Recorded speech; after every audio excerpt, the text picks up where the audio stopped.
আসসালামু আলাইকুম বন্ধুরা, আজকে আমি রান্না করবো পাঙ্গাস মাছ ভুনা। সেটা তোমাদের সাথে শেয়ার করলাম। মাছটা প্রথমে লবণ হলুদ মাখিয়ে মেরিনেট করে রেখেছি। আমি এখানে ঝালের গুঁড়া দেই না, ঝালের গুঁড়া দিলে ভাজতে বেশি অসুবিধা হয়, ভাজতে গেলে পোড়া পোড়া হয়ে যায়, এই জন্য ঝালের গুঁড়া দেই নাই।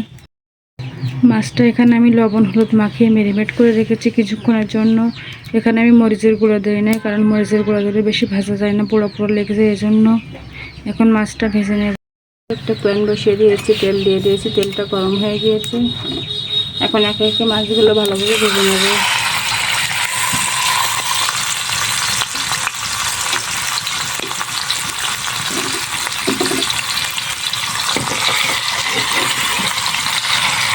মাছটা লাল লাল করে ভেজে নেব। লাল লাল করে সব মাছগুলো ভেজে নেব, নিয়ে ফিরে আসবো। প্রথমে কড়াইতে তেল দিয়ে দিয়েছি, মাছ ভাজার তেলটা ছিল সেটা উপর থেকে দিয়ে দিয়েছি। আর একটু তেল দিয়ে দিলাম, দিয়ে দেবো এখানে পেঁয়াজ রসুন বাটা, দিয়ে দেবো সরিষা বাটা,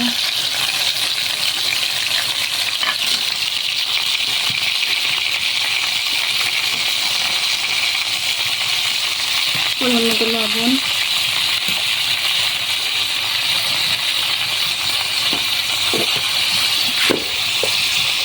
আর দিয়ে দেবো হলুদের গুঁড়া, তারপরে দিয়ে দেবো ধনিয়া গুঁড়া, আর দিয়ে দেবো গরম মশলার গুঁড়া, দিয়ে এটা ভালোভাবে ভেজে নেব। আর দিয়ে দেবো একটু বাটা শুকনো ঝাল পরিমাণ মতো দিয়ে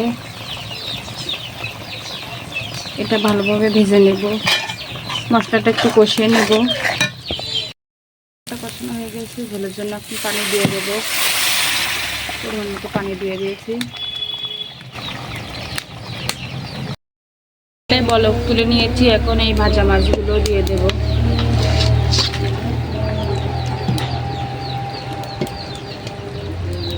দিয়ে কিছুক্ষণ জাল করে নেব।